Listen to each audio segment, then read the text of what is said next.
Good morning, children. Today we're going to be reading The One and Only Ivan. I'm Susan Vowles, and I'm the Executive Director with the Cleveland County Community Foundation. If you'll turn in your book to page 79, we'll get started. Introductions. When I wake the next morning, I see a little trunk poking out between the bars of Stella's domain.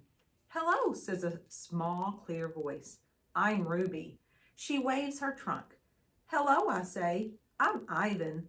"Are you a monkey?" Ruby asks. "Certainly not." Bob's ears perk up, although his eyes stay closed. "He's a gorilla," he says, "and I'm a dog of an uncertain heritage."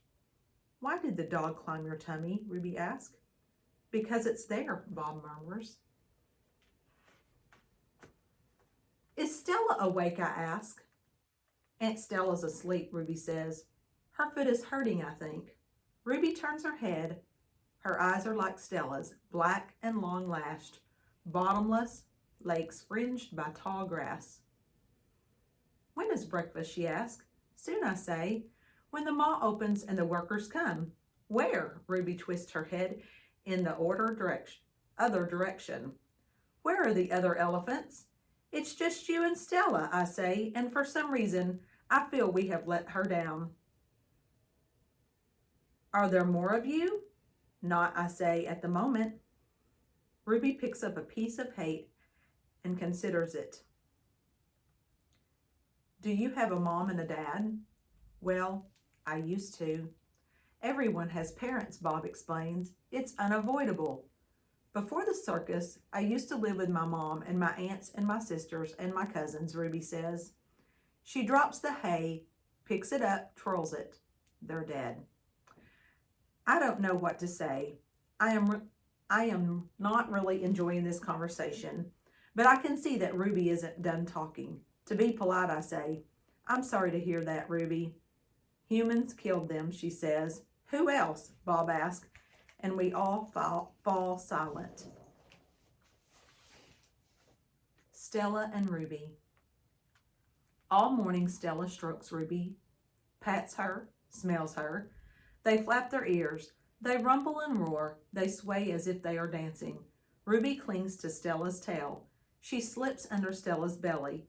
Sometimes they just lean into each other, their trunks twirled together like jungle vines. Stella looks so happy. It's more fun to watch them than any nature show I've ever seen on TV. We are on page 83. Home of the one and only Ivan. George and Mac are out by the highway. I can see them through one of my windows. They are next to each other on tall wooden ladders, leaning against the billboard that tells the cars to stop and visit the one and only Ivan, mighty Silverback. George has a bucket and a long-handled broom.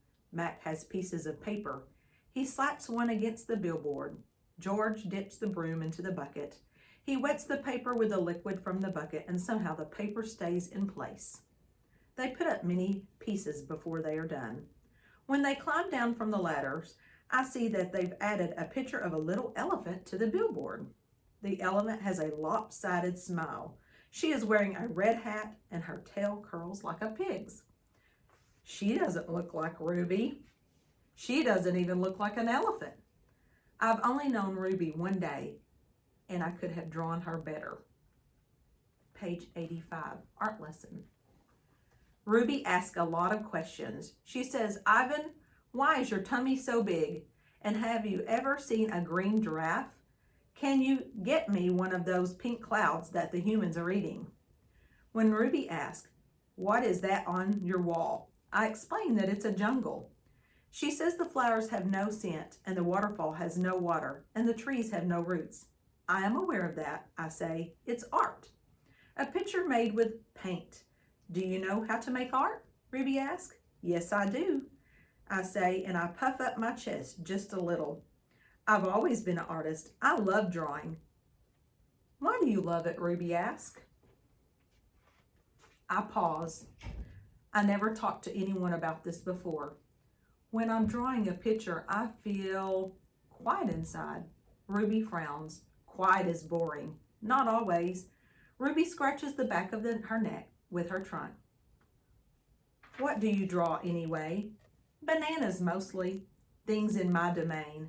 My drawings sell at the gift store for $25 a piece with a frame. What's a frame? Ruby asked. What's $1? What's a gift store? I close my eyes. I'm a little sleepy, Ruby. Have you ever driven a truck? Ruby asked. I don't answer. Ivan? Ruby asked. Can Bob fly? A memory flashes past, surprising me. I think of my father snoring peacefully under the sun while I try every trick I know to wake him. Perhaps I realize he wasn't really such a sound sleeper after all.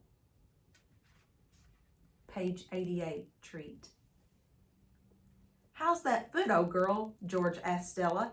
Stella pokes her trunk between the bars. She inspects George's right shirt pocket for the treat he brings her every night without fail.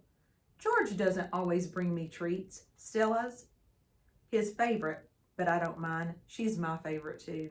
Stella sees that George's pocket is empty. She gives George a frustrated nudge with her trunk, and Julia giggles. Stella moves to George's left pocket and discovers a carrot. Nimbly, she removes it. Mac walks past. Toilet's plugged up in the men's bathroom, he says. Big mess. I'll take care of it, George sighs. Mac turns to leave. Before you go, Mac, George says, you might want to look at Stella's foot. I think it's infected again. Darn thing never does heal up right. Max rubs his eyes. I'll keep an eye on it. Monkey's tight, though. Can't be calling the vet every time she sneezes. George strokes Stella's trunk. She inspects his pockets one more time just in case.